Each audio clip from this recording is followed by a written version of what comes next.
Meus irmãos, Colossenses 1, do verso 13 ao verso 23.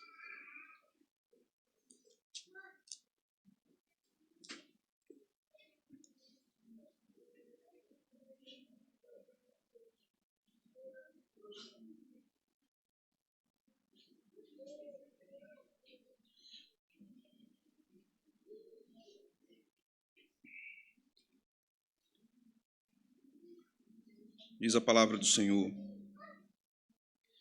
Ele nos libertou do império das trevas e nos transportou para o reino do Filho do seu amor, no qual temos a redenção, a remissão dos pecados.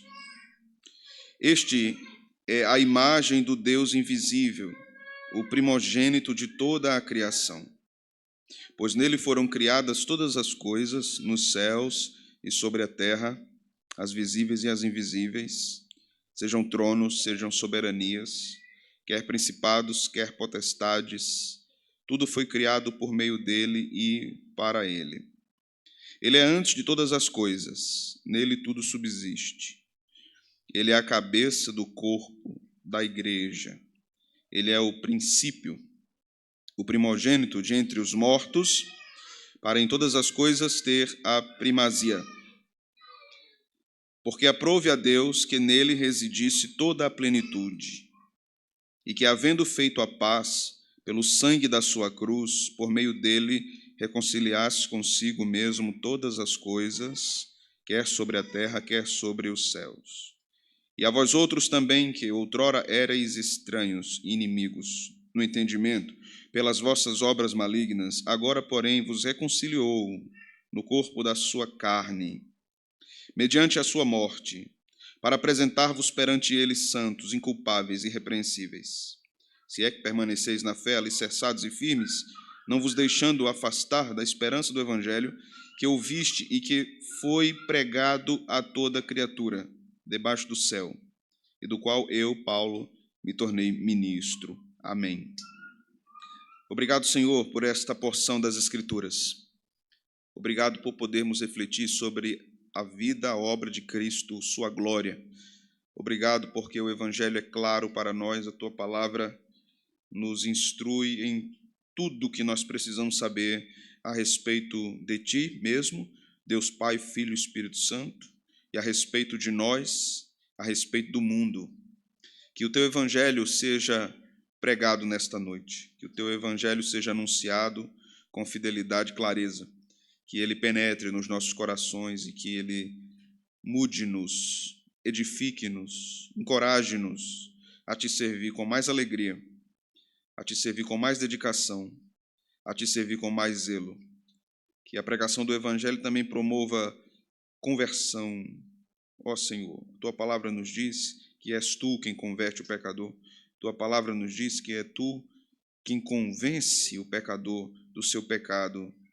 Ó Senhor, que mais uma vez, misericordiosamente, o Senhor olhe para nós e edifique-nos, edifica a Tua igreja por meio da pregação. É isso que nós Te pedimos, em nome de Jesus. Amém. Podem sentar, irmãos. Meus irmãos, continuamos nesta ocasião a refletirmos sobre a glória de Cristo, mas hoje com um tema complementar ao que nós vimos na semana passada. Vimos e falei para vocês sobre a glória de Cristo no estado eterno, o estado de glória, e a glória de Cristo na sua encarnação, ou a glória da encarnação. Hoje pretendo falar para vocês sobre Cristo como a glória do Evangelho, e como é o próprio Cristo que dá brilho, dá força à própria mensagem do Evangelho. Como, na verdade, Paulo nos ensina em vários lugares, o próprio Cristo e a sua obra é o Evangelho. A epístola à igreja que estava na cidade de Colossos é um verdadeiro tratado sobre Cristo. E ela dá ênfase a esta glória do Evangelho por meio da supremacia de Cristo e da sua suficiência. Quando falamos de supremacia, estamos falando de soberania. Cristo é soberano, Cristo é rei, Cristo é majestoso. Não há ninguém acima dele, nenhum outro digno de glória como ele, na Trindade, com o Pai e com o Espírito Santo. Quando falamos de suficiência, estamos dizendo que ele é aquele que enche todas as coisas e não precisamos de nada além de Cristo para sermos salvos e para vivermos a verdadeira religião. Conhecemos esses ensinamentos que estão aqui na Epístola aos Colossenses através de leituras, mas será que conhecemos esses ensinamentos essenciais para a vida cristã de modo prático, de modo atento, de modo que nos leve ao crescimento ou de modo que nós desejemos mais crescimento espiritual? Quanto mais conhecermos de Cristo, menos inertes seremos na nossa caminhada espiritual. Quanto mais conhecermos de Cristo, menos doentes, enfermos espiritualmente nós seremos. Talvez a maior causa de nossas insatisfações, frustrações e tristezas permanentes, perpetuadas na nossa vida, sejam porque nós não estamos crescendo no conhecimento de Cristo. No conhecimento de Cristo como aquele que é o glorioso Salvador de nossas vidas. A intenção, então, de Paulo aqui nessa epístola, bem como a intenção da palavra de Deus em toda a revelação, é instruir a igreja na doutrina que levará à vida. Todo ensino bíblico é um ensino que leva à vida, é um ensino que leva à prática. A Bíblia não é um livro teórico, embora nós possamos observar os vários ensinamentos dogmáticos, doutrinários das Escrituras. Mas toda a doutrina da Escritura é prática. E podemos dizer que em cada texto sagrado encontramos uma ideia central, encontramos a intenção do autor. E na intenção do autor nós encontramos a doutrina. A doutrina é o que o autor sagrado quer comunicar. Ou ainda mais do que isso, o que o Espírito Santo quer comunicar no texto sagrado. Devemos aprender, então, que é correto para nós observarmos que vivermos de forma correta só é possível quando nós observamos de modo correto as Sagradas Escrituras. Buscarmos viver de modo correto sem a instrução do Evangelho é apenas uma busca, possivelmente, por uma postura moral que deseja ser louvada, mas não uma vida que quer glorificar a Deus e viver para Deus. Podemos estar em busca de aplausos por causa da nossa postura, por causa da nossa moral, por causa do exemplo familiar que nós podemos dar, ou exemplo como profissionais, ou exemplo como cristãos piedosos. Não, Cristo não nos chamou para buscarmos em primeiro lugar dar o exemplo. Ele nos chamou para vivermos para a glória dele. Isso então resultará uma vida exemplar para aqueles que estão ao nosso redor. A obra da redenção, estabelecida, consumada por Cristo, alcança cada particularidade da nossa vida, como alcança cada particularidade de todo o cosmos. A obra de Cristo alcança cada átomo. A obra de Cristo alcança cada célula. A obra de Cristo alcança todo o nosso ser, tudo que nós somos e temos, e tudo que está no mundo. Observe o capítulo 1 de Colossenses, no verso 28. Nós não vamos observar esse versículo hoje, mas observe o que diz esse texto acerca de Cristo, o qual nós anunciamos, advertindo a todo homem e ensinando a todo homem em toda a sabedoria, a fim de que apresentemos todo homem, como diz aí, irmãos, perfeito em Cristo. Nós falamos um pouco sobre isso pela manhã, né? A ideia aqui de perfeito é satisfeito, plenamente preenchido em Cristo. Então o Evangelho é ensinado, é anunciado, advertindo, exortando, admoestando, ou podemos traduzir essa palavra aqui de modo mais próximo a nós. Advertindo aqui pode ser traduzido por aconselhando. Cristo, o qual anunciamos, aconselhando todo homem e ensinando a todo homem em toda sabedoria, a fim de que apresentemos todo homem perfeito, maduro, pleno da presença de Cristo e do ensino de Cristo. Esse é o objetivo de Paulo com o ensino do Evangelho. Esse é o objetivo da epístola aos Colossenses, através do ensino da redenção, de Cristo como a glória do Evangelho. Nesta passagem, nos é mostrado Cristo como Criador suficiente, como Redentor suficiente, como aquele que ama a igreja e cuida dela de modo suficiente, o líder da igreja, o único suficiente. Isso deve encorajar os crentes, porque encorajou os crentes de Colossos. E da mesma forma que encoraja os nossos irmãos, deve nos encorajar também. A porção que iremos estudar aqui agora nos ensina que Cristo é primaz, a primazia de Cristo. Que Cristo é singular na criação, na obra da salvação e na vida da igreja. Por isso Cristo é a glória do Evangelho. Cristo é a glória da criação. Cristo é a glória da redenção. Cristo é a glória da igreja. A glória de uma igreja não está na sua idade. A glória de uma igreja não está na sua placa denominacional. A glória da sua igreja, a glória de uma igreja não está nem na confissão de fé que ela subscreve. A glória da igreja é Cristo. Naquele tempo, haviam falsos profetas, falsos mestres, que estavam também causando certos problemas na igreja de Colossos. Era uma ideia gnóstica que vinha de um pensamento neoplatônico que afirmava que a matéria era má e que a parte imaterial, ou a alma, ou a parte espiritual, era algo melhor. Essa era uma ideia proveniente de Platão. Então, quando esses gnósticos afirmavam isso, eles diziam que era impossível Cristo ser divino e ter tido corpo, ter encarnado, porque a matéria era má. Então, havia um questionamento sobre a divindade de Cristo e havia também, ao mesmo tempo, um questionamento sobre a humanidade de Cristo. Eles afirmavam que se Cristo fosse Deus, não poderia ter criado o universo, porque a matéria no universo, a matéria.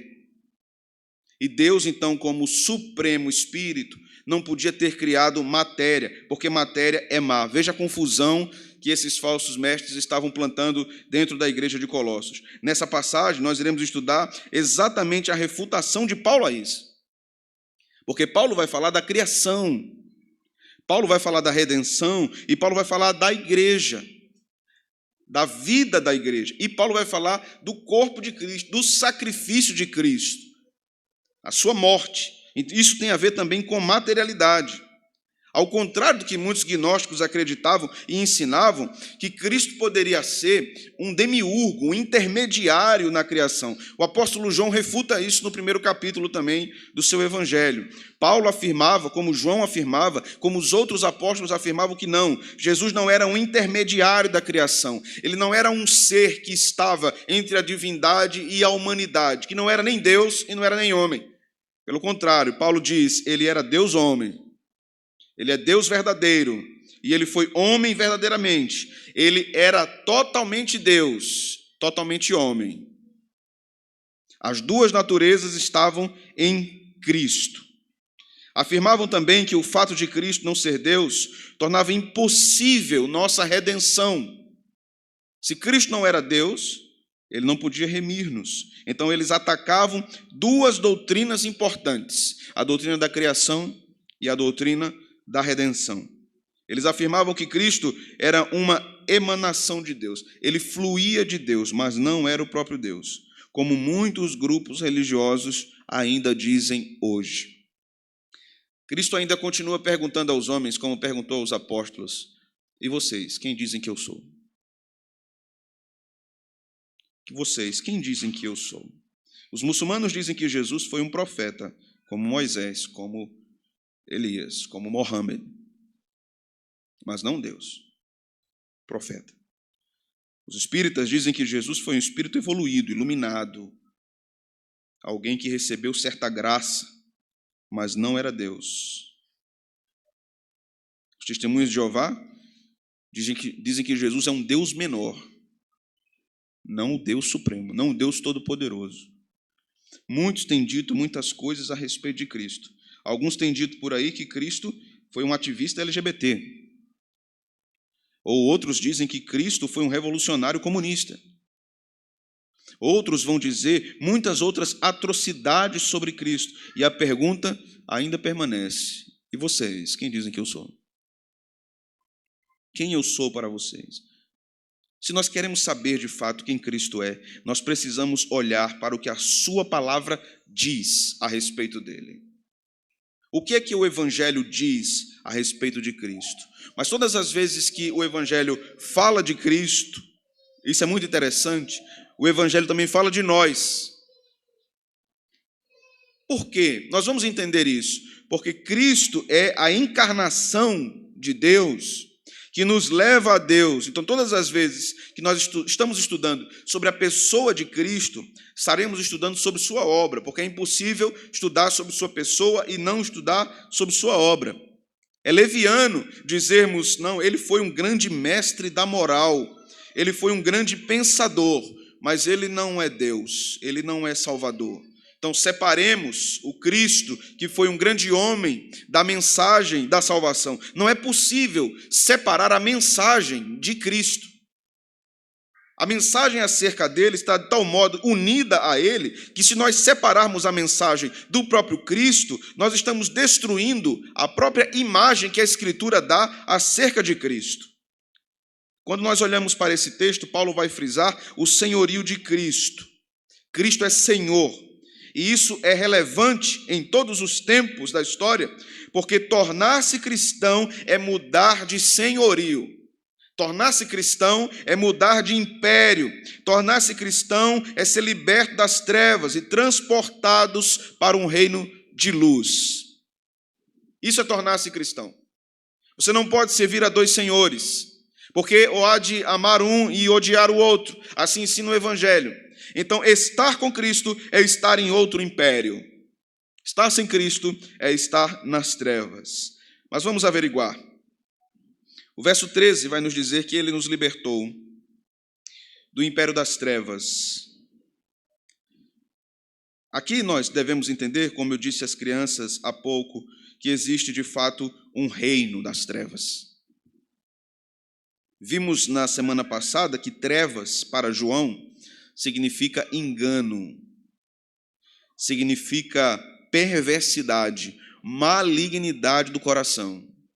Então, quando nós estamos falando do império das trevas, nós estamos não apenas falando da atuação de Satanás e dos demônios, nós estamos falando do poder pecaminoso, destruidor do pecado. E isso, unido à operação terrível de Satanás, que é o pai da mentira e o enganador dos homens, é a antiga serpente, é o dragão, é o destruidor, como diz as Escrituras, é o ladrão que rouba dos homens a verdade.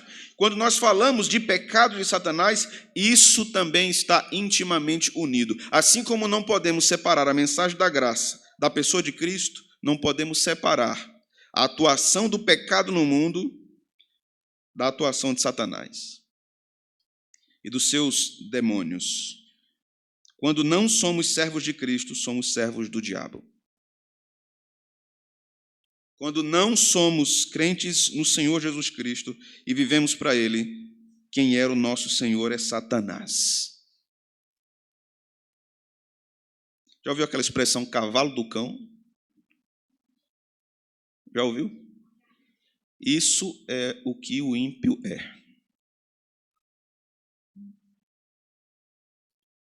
Dominado por Satanás. Dominado por Satanás. Essa é a realidade do que é o ímpio. O ímpio não é amigo do Evangelho. O ímpio não é um quase crente. Não existe quase crente. O ímpio é um terrível inimigo de Deus que está sendo conduzido por Satanás. A Bíblia vai nos dizer que Satanás é chamado de príncipe deste mundo, também chamado na Escritura de diabo, serpente, dragão, príncipe das potestades do ar, destruidor, pai da mentira. Esses são os grandes adjetivos de Satanás. Meus irmãos, se nós entendermos de fato a profundidade da impiedade, a profundidade do pecado e a relação que Satanás tem com o pecado no mundo, nós vamos olhar diferente para o que Cristo tem feito na nossa vida. Talvez nós não tenhamos ainda um entendimento tão claro e tão profundo da importância do que a graça fez na nossa vida. Todo ser humano sem a redenção está sob o jugo desse reino de Satanás. Ou você está no reino de Cristo, ou você está no império das trevas. É assim que Paulo nos ensina aqui. É a bondade de Deus que nos livra do império das trevas. Não é a nossa honestidade, não é a nossa religiosidade, não é a nossa afabilidade, não é a nossa benignidade, não é o nosso desejo de ajudar o próximo que nos livra do império das trevas. Só quem nos liberta disso é Cristo. Satanás é chamado por Jesus de o valente que guarda seus bens. Satanás luta para guardar o que é seu. O texto de João 8,34 vai nos falar algo importante acerca disso também, falando de escravos do pecado. Escravos. Esta é a linguagem para aquele que não conhece a luz de Cristo, a graça de Deus. Escravo do pecado. A linguagem é: aquele que não está em Cristo está guardado pelo valente, e o valente é o diabo. Nós precisamos conhecer essa realidade de trevas que está no mundo. Nós não podemos brincar de fé cristã no mundo. Não somos chamados para melhorar amanhã a nossa caminhada cristã. Não dá tempo da gente dizer que em janeiro a gente vai ter uma vida cristã diferente. Não dá tempo. Ou você caminha com Deus ou você não caminha. Você não pode cochear entre dois pensamentos. Ou você está no império de Cristo ou está no império das trevas. Paulo nos diz,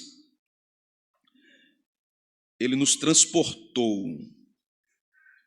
Esta palavra é maravilhosa. É uma palavra comum que nós entendemos ela tranquilamente, porque é uma ideia de transição. Era uma palavra comum na época. A compreensão dela era muito simples. Era levar de um lugar para outro. Cristo leva o pecador para outro lugar. A ideia é de um grande guerreiro que foi lutar contra um exército inimigo e vence a batalha e toma os seus despojos e leva para a sua terra. Ele transporta para a sua terra. Então Cristo foi lá, nos tirou da mão do valente e agora nos levou para o seu reino, para sermos escravos. Não existe ninguém nesse mundo que não é escravo. Mas há uma diferença muito grande entre ser escravo do diabo e ser escravo da graça de Deus.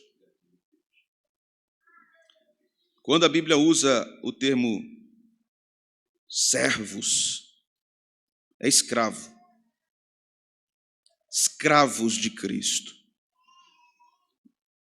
Quando o reino de Satanás é vencido, somos levados para o maior exílio da história. Faça o contraste aqui, quando o povo de Deus desobedecia, ou como desobedeceu a Deus, o povo foi levado cativo para a Babilônia e viveu sobre aquele reino, debaixo daquela cultura, sobre a pressão daqueles deuses idólatras que os reis defendiam. Agora aqui acontece o inverso. Cristo tira o seu povo de um reino de trevas e o leva cativo para o seu reino, onde não há ídolos opressores, onde não há maldade, onde não há desonestidade, onde não há malícia, onde não há trevas, onde há luz, onde há amor. Por isso que o texto diz: o filho do seu amor. Deus ama profundamente seu filho. Essa expressão aqui, filho do seu amor, ela é muito importante, porque este filho tão amado pelo Pai foi morto pelo Pai.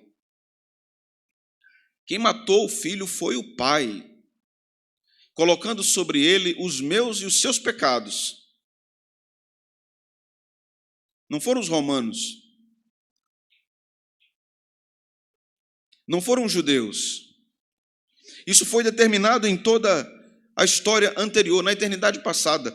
O Filho carregaria todos os pecados dos eleitos. Mas Paulo ainda nos diz aqui algo importante, que agora somos livres.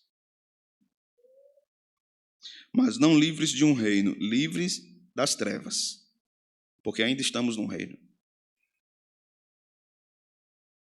Não somos livres para andarmos como queremos andar. Somos livres para andar na luz. E é apenas o Evangelho que faz isso. Paulo usou anteriormente uma metáfora de vitória militar, e agora ele usa uma metáfora de libertação da escravidão, da compra de um escravo, a redenção, no verso seguinte, no verso 14, no qual temos a redenção, a remissão, o perdão dos nossos pecados.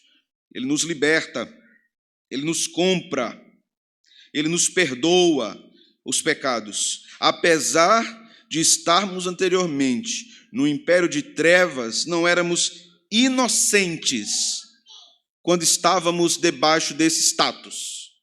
Éramos culpados. Então ele nos compra e ele nos perdoa. Ele nos recebe como filhos amados. O Pai nos recebe como filhos amados. Então, redenção aqui significa, de fato, libertar um prisioneiro por pagamento de resgate. Cristo nos remiu, Cristo nos redimiu, pagou o preço por nós, preço de sangue, como disse o apóstolo Pedro. Somos, portanto, por direito de Cristo. 2 vezes, porque fomos criados e porque fomos libertos por Ele. Que direito Cristo tem sobre você? Todo direito. Abra sua Bíblia em Atos dos Apóstolos, capítulo 20.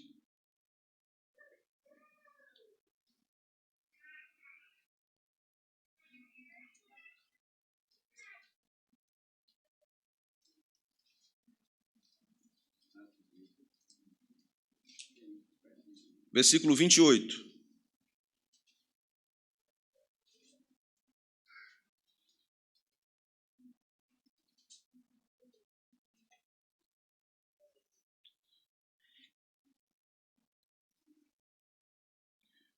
Atendei por vós e por todo o rebanho, sobre o qual o Espírito Santo vos constituiu bispos, para pastoreardes a igreja de Deus. O que é que diz agora, meus irmãos? A qual ele comprou. Ele comprou com seu próprio sangue. Esta frase é importante para entendermos o conceito de remissão nas Escrituras. O conceito de remissão é perdão. E o perdão aqui significa o cancelamento de uma dívida. Todos aqueles, entenda, que estavam no império das trevas, estavam endividados, condenados. Cristo recebe esses condenados. Cristo recebe esses que estavam num estado de dívida. A Escritura nos fala algo importante sobre uma questão no Antigo Testamento, sobre a história de Davi. A Escritura diz que Davi estava fugido e então ele foi para uma caverna, chamada Caverna de Adulão. A palavra Adulão significa refúgio. Davi foi para aquela caverna e ali começou a receber muitos homens que foram ter com ele. A Escritura vai dizer que eles eram endividados, eles eram doentes. Só tinha desmantelado com Davi.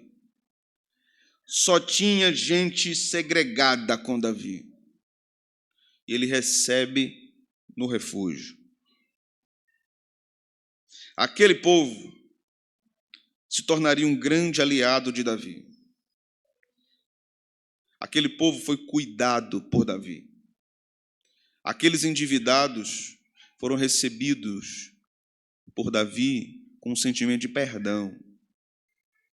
Assim como Cristo recebe-nos como endividados. Ele não nos recebe apenas como Davi fez. Ele paga a dívida. Cristo paga a dívida.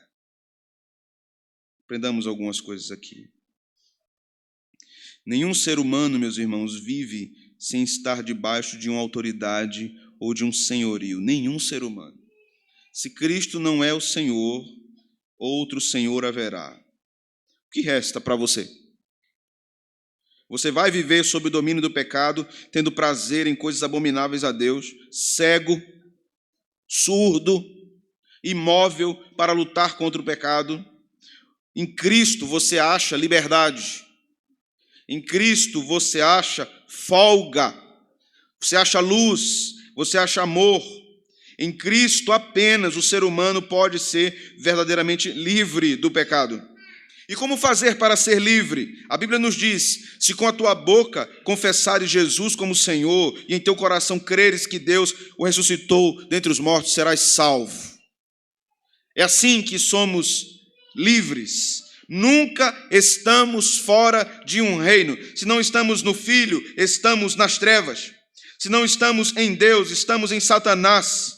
Se não estamos na casa de Deus, estamos no antro do diabo. Isso é o que a Bíblia nos ensina.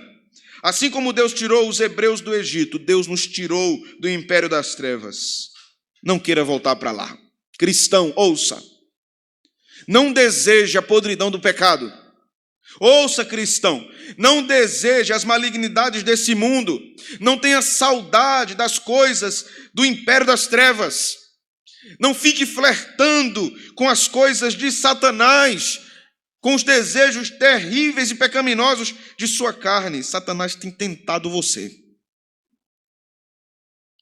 Satanás tem tentado você para destruí-lo, para acabar com a sua família, acabar com a sua vida, acabar com a sua consciência, acabar com sua coragem de lutar contra o pecado.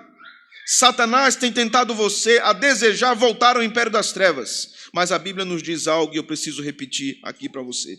Cristo é o Senhor de sua vida, cristão. Se você é um cristão, Cristo é o Senhor de sua vida. Amém. Satanás pode desencorajar um cristão. Satanás pode enganar um cristão. Nunca pode roubar dele a salvação. Mas ele pode causar um estrago imenso. Imenso na vida de um crente. Pode desencorajá-lo, pode colocar os seus olhos em outra coisa. Pode lhe oferecer os reinos, os prazeres deste mundo, como fez com Cristo. Pode lhe oferecer os grandes impérios dessa terra. Tenha cuidado, cristão. Vejamos o versículo 15. Este é a imagem do Deus invisível, o primogênito de toda a criação. Aqui nós precisamos entender algumas coisas sobre este termo imagem do Deus invisível. Cristo é a imagem perfeita de Deus. Aprendemos em João 4, 24, que Deus é Espírito. Então, o que Paulo quer dizer com imagem? O autor aos Hebreus também fala disso, que Cristo é a expressão exata do ser de Deus. Então, o que os autores estão querendo falar com isso? Esteja atento. Nós temos aprendido no livro do Gênesis, nos sermões pela manhã, que Deus criou o homem à sua imagem e semelhança. Deus colocou uma impressão no homem. Deus gravou no homem algo importante que mostra que o homem tem uma relação inquebrável com Deus, seja ele crente ou não crente. Todos os homens têm uma relação inquebrável com Deus, porque eles são a imagem de Deus. Imagem e semelhança do Criador. No contexto em que isso foi dito, no Gênesis, nós temos o povo de Deus saindo do Egito e já no deserto, o povo de Israel. Este povo tinha vivido 4 séculos numa nação idólatra ímpia, que era o Egito. E tinha visto que uma das práticas egípcias era a idolatria, era o culto aos ídolos. E os ídolos são representações de divindades. Quando Deus dá a Moisés o livro do Gênesis, e diz exatamente isso: a minha imagem e semelhança está no homem criado. Deus está refutando a ideia egípcia de divindade, que era representada por estatuetas, ou representada por animais, ou por representações naturais, como sol e lua, etc. Deus estava dizendo, não, a minha imagem está no homem.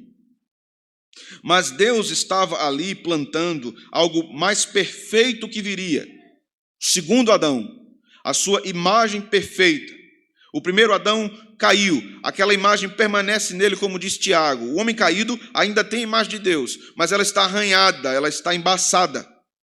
Cristo é a imagem perfeita, como diz o apóstolo Paulo, a imagem do Deus invisível.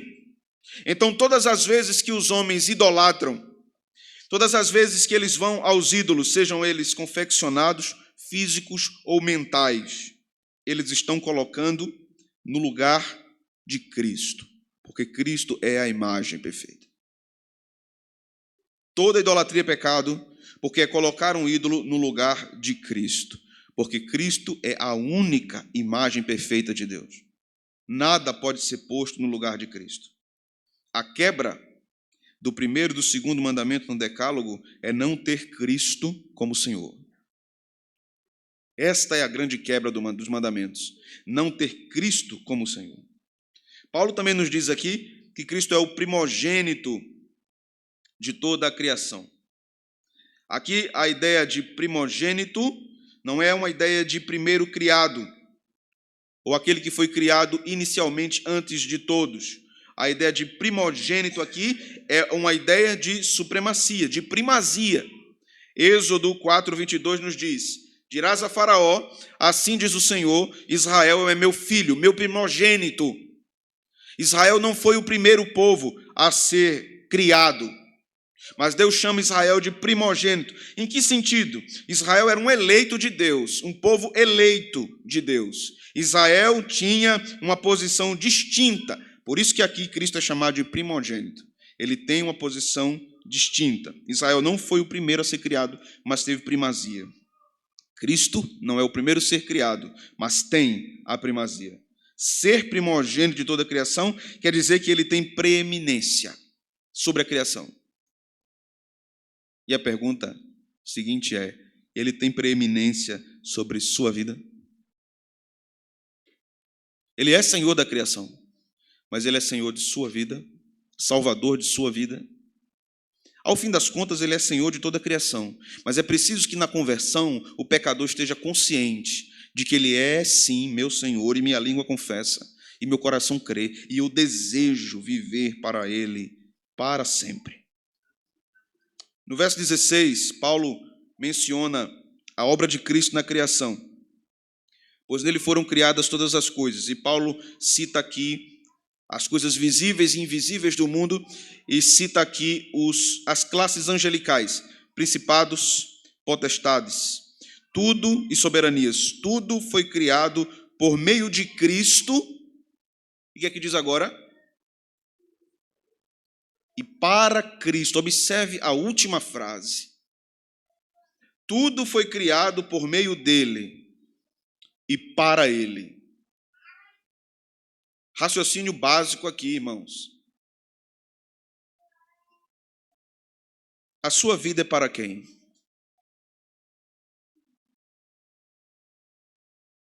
Os seus sonhos devem ser para quem? Os seus planos devem ser para quem? A sua família deve ser para quem? O seu trabalho deve ser para quem? Veja o que Paulo diz sobre o trabalho no capítulo 3, e o versículo 23. Tudo quanto fizerdes, fazei-o de todo o coração, como para o Senhor e não para os homens. Cristo criou o mundo para ele mesmo. Você entende isso? O mundo é de Cristo, propriedade dele, para ele, para o seu deleite.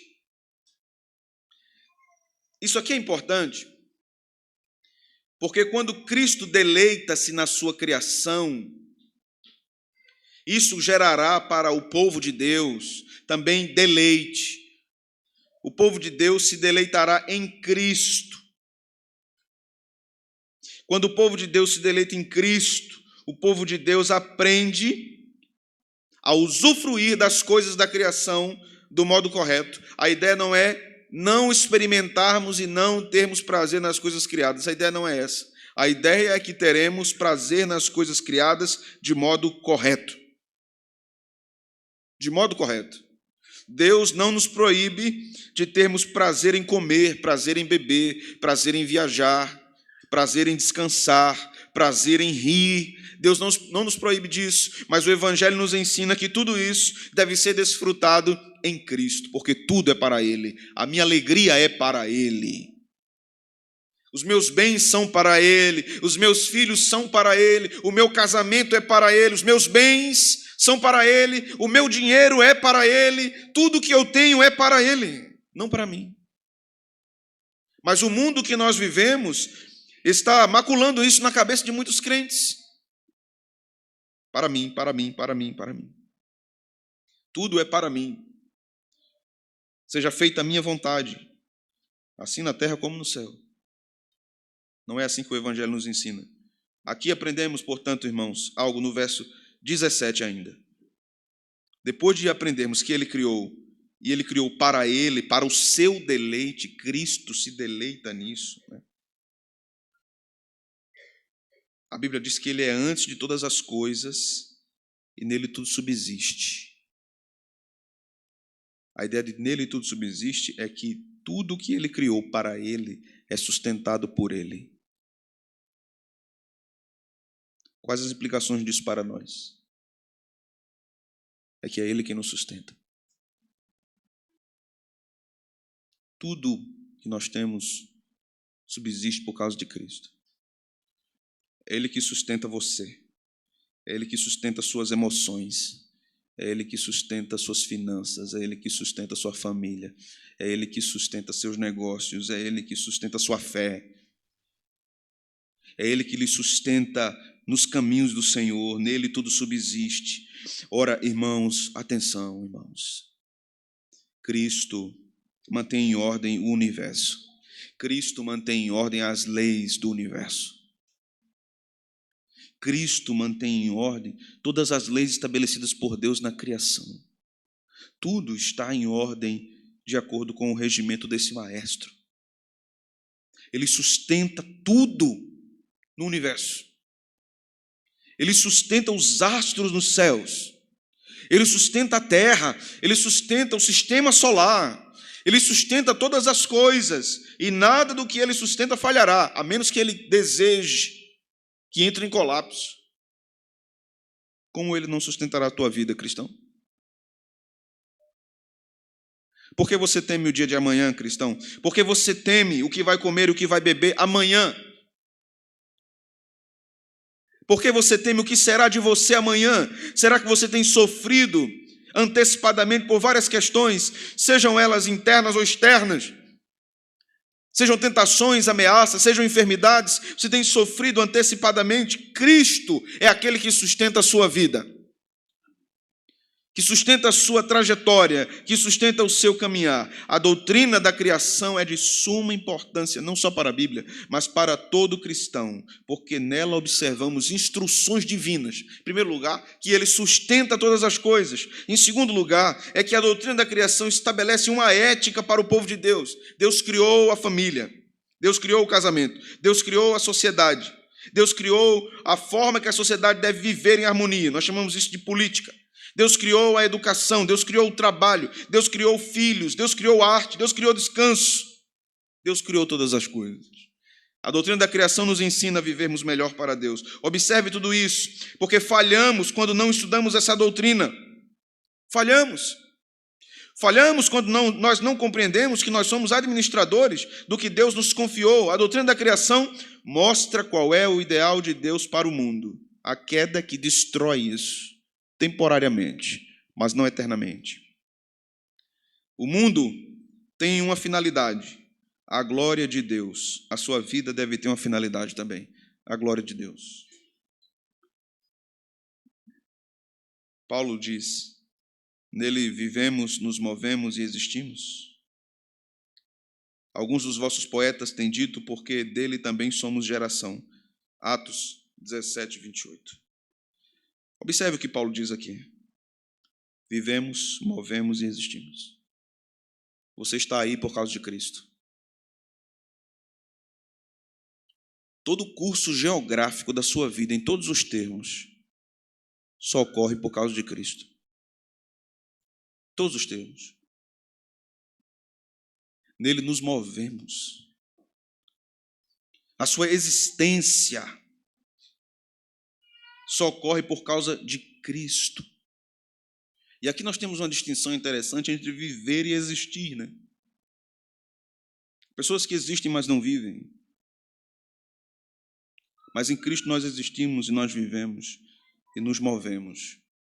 Há uma dinâmica na nossa vida e Cristo é quem rege tudo isso. Veja o verso 18. Ele é a cabeça do corpo da igreja. Ele é o primogênito, é o princípio e primogênito dentre os mortos, para em todas as coisas ter a primazia. Aprove a Deus que nele residisse toda a plenitude. Ele é o princípio e o primogênito dentre os mortos. Essa é uma fala de Paulo acerca de sua escatologia. Paulo está dizendo que é a partir da ressurreição de Cristo que nós temos garantia de ressurreição dos mortos. E Cristo tem a primazia em todas as coisas também por causa da sua ressurreição. É Cristo que garante a nossa ressurreição. Paulo está nos ensinando aqui, irmãos, que Cristo não sustenta apenas nossa vida aqui, Ele conduz nossa vida para a outra vida, para a eternidade. Ele é o princípio, o primogênito dentre os mortos. O mesmo que sustenta-nos aqui é o que está nos guiando finalmente para o reino de amor. Verso 20.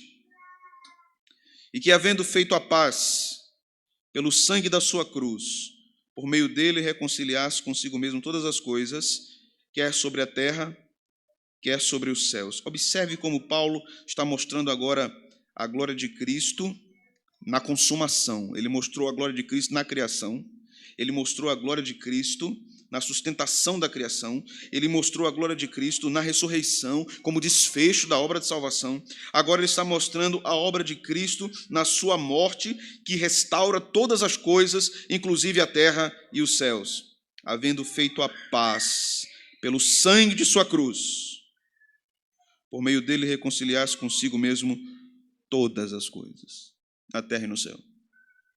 Terra e céu aqui significa universo. Universo.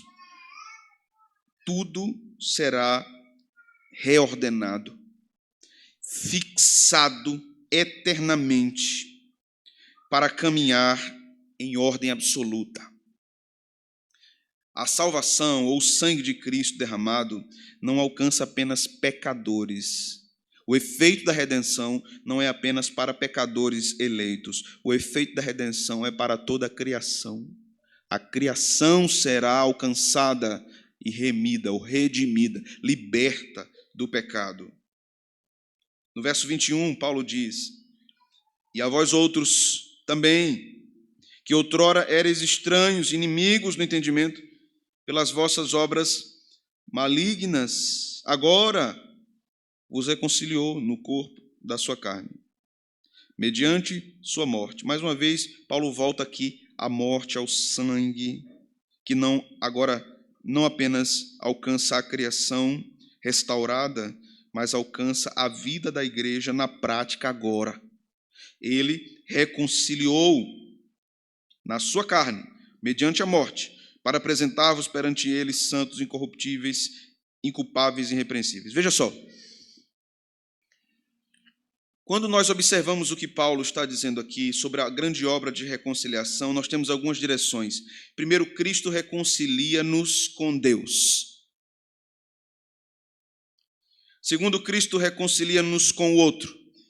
E essa reconciliação com o outro pecador remido vai ser chamado de igreja. Vida comunitária. A glória de Cristo no Evangelho acentua a importância da vida comunitária, caminhando juntos para sermos inculpáveis e irrepreensíveis.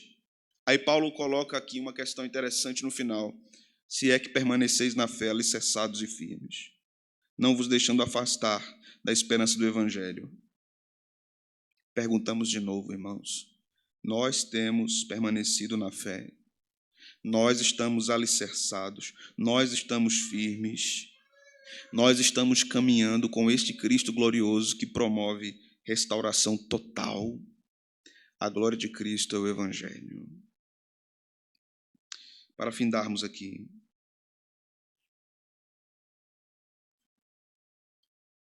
o Cristo que reconciliou-nos com Deus é o mesmo que nos leva à reconciliação com o próximo.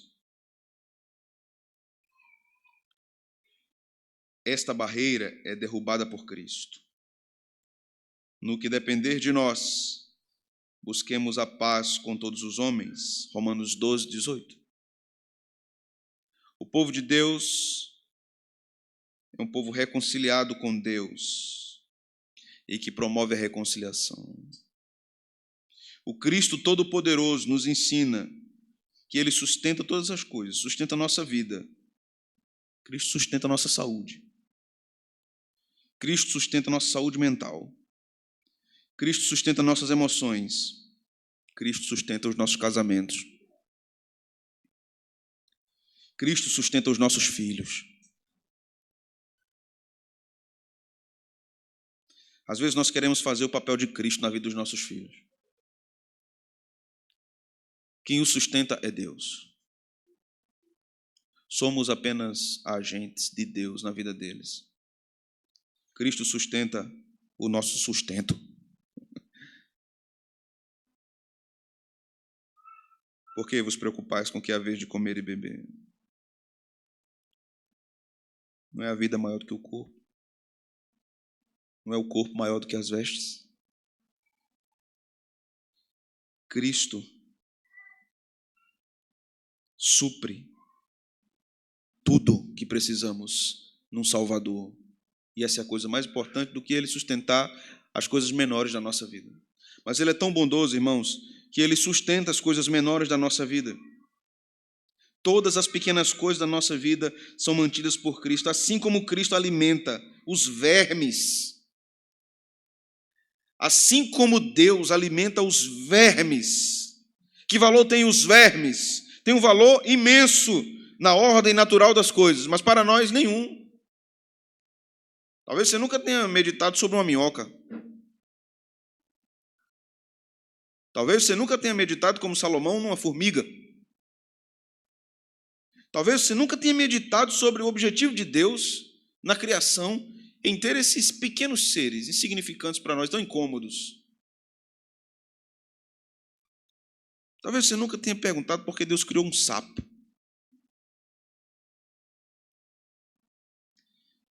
Mas Deus os sustenta e tem finalidades para eles na criação. Assim como Deus nos sustenta. Essa supremacia de Cristo alcança toda a nossa existência. Nos lembrando sempre, meus irmãos, que Ele é o amado, que Ele é o Senhor de nossas vidas, que Ele é o nosso Redentor, que depois de ouvirmos tudo isso, nós precisamos orar com o salmista, no Salmo 19, verso 14. Que as palavras dos meus lábios e o meditar do meu coração sejam agradáveis à Tua presença, Senhor, rocha minha e Redentor meu. Que esta seja a nossa oração. Não murmure. Não murmure. Agradeça a Deus. Louve ao Senhor por tudo que Ele tem feito. Encha seu coração de regozijo em Deus, porque você está aí por causa dEle. Ele é o Senhor de sua vida. E se Ele não é Senhor para alguém que está aqui, ou está assistindo este sermão, creia em Cristo. Abandone seus pecados, entregue-se a Ele absolutamente, lance-se nos braços do Salvador. Ele te abraçará, pecador. Ele transformará a tua vida. Ele não está preocupado com a forma que você vem. Ele quer que você venha. E Ele fará o resto. Ele operará a transformação. Ele te limpará. Ele te curará. Ele restaurará você. Creia em Cristo. Vamos orar. Ó Deus, Tu és Deus bendito eternamente, Cristo eterno, Filho, Redentor, Senhor dos senhores da terra, que olha para nós com tamanha misericórdia e graça, Alcança-nos, Senhor, a cada dia com esta mensagem do Evangelho de edificação, firmando-nos nessas verdades. Eu quero te orar por esta congregação. Quero te pedir pelos enfermos, que o Senhor os fortaleça. Quero te pedir pela saúde de nossa irmã Sandra Freitas, que o Senhor abençoe sua serva, restaurando sua saúde, dando sabedoria aos médicos para guiá-la nos tratamentos e que a nossa irmã fique bem. Quero orar ao Senhor pela vida de nossa irmã Nalva, nosso irmão Nascimento, que o Senhor estenda suas mãos sobre teus servos que estão enfermos. Ó Senhor, seja bondoso com eles como tem sido até aqui. Eu quero orar ao Senhor pela vida de nossos irmãos Uama e Diego, seus filhos que estão enfermos, que o Senhor traga restauração à vida dos nossos irmãos. Deus eterno, eles precisam do teu socorro e que eles sejam amparados pelo Senhor. Eu quero te pedir, Senhor, pelas famílias da igreja, que o Senhor abençoe cada lar, cada casamento, restaurando, aumentando, Senhor, nos corações o desejo de glorificar ao Senhor na forma de vida no lar. Eu quero te pedir, Senhor, sobre os solteiros, sobre jovens que buscam no Senhor casamento, que o Senhor abençoe, que o Senhor supra. Quero te pedir de modo especial pelas jovens solteiras de nossa igreja, que o Senhor providencie varões santos, comprometidos com o evangelho da graça, e que estes homens amem essas irmãs que são tão preciosas para o Senhor e para nós, e que eles sejam verdadeiros servos teus, tementes ao Senhor, e cuidem de suas esposas com coragem, com amor, com sacrifício. Que estas irmãs sejam agraciadas por ti, Senhor, segundo a tua vontade. Te peço, Senhor, pelos idosos de nossa igreja, que o Senhor fortaleça seus ossos, fortaleça, Senhor, seu coração, que eles continuamente tenham alegria no Senhor, alegria de te servir, alegria de cultuar, alegria de ser útil para ti. Abençoe, Senhor, seus casamentos, aqueles idosos que têm seus cônjuges ainda. Que seja um tempo bom para eles nesta fase da vida. Te peço pelos os viúvas da igreja, que o Senhor os abençoe, que o Senhor preencha seus corações também com a tua suficiência. Para aqueles que não desejam mais casamento, que o Senhor encha seus corações de alegria, plena alegria no Senhor. Para aquele, Senhor, que tu chamaste para solteirice, que o Senhor também encha seus corações de alegria plena no Espírito e que estejam satisfeitos em Deus. Te pedimos, Senhor, por nossa cidade, te pedimos por nosso estado, por nosso país. Tem misericórdia de nós. Abençoe o comércio da nossa região. Abençoe, Senhor, as vidas daqueles que têm trabalhado, que o Senhor tenha misericórdia daqueles que estão sempre nas ruas, dirigindo, viajando, trabalhando com isso, que o Senhor os guarde, que o Senhor os poupe de todo mal. Te pedimos pelos poderes de nossa nação, Deus, tem misericórdia de nós, livra-nos de homens maus, livra-nos dos ímpios, livra-nos daqueles que estão a serviço do diabo na nossa nação. Tem misericórdia de nós, Senhor. Preserva a tua igreja. Protege a tua igreja, Senhor. Levanta ministros corajosos e com temor no coração para anunciar o teu evangelho, pregar com fidelidade, pastorear com amor. Nossa nação precisa. Te pedimos pela Europa, te pedimos que o Senhor reacenda aquela tocha. Te pedimos que o Senhor levante missionários, levante pregadores da própria região, do próprio continente europeu, para que o teu evangelho seja pregado. Te pedimos pelas nações árabes, que têm sido dominadas pelo Islã. Os missionários, homens, mulheres que estão naquelas nações, Senhor, ajuda-os, tem misericórdia deles. Te peço pelos missionários que estão trabalhando na tradução da Escritura, servos teus, invisíveis no reino dos céus, invisíveis no reino dos homens, mas visíveis no reino dos céus, que estão labutando, trabalhando, estudando ininterruptamente para entregar uma boa tradução para várias tribos, línguas, povos, nações. Que o Senhor abençoe aqueles cristãos que têm se preparado nas universidades para uma vida profissional, que em cada exercício profissional o teu nome seja louvado e glorificado. Em todas as áreas, que sejamos missionários em todos os lugares onde o Senhor nos plantou. Se o Senhor não nos envia para outro lugar, para outras nações, mas que nos consultórios, nos escritórios, em toda e qualquer repartição, trabalhos internos ou externos, em vendas, que sejamos luzeiros, tochas vivas, acesas, proclamando Cristo entre todos. É o que nós te oramos, no nome de Jesus. Amém. Amém. Irmãos, fiquemos de pé, vamos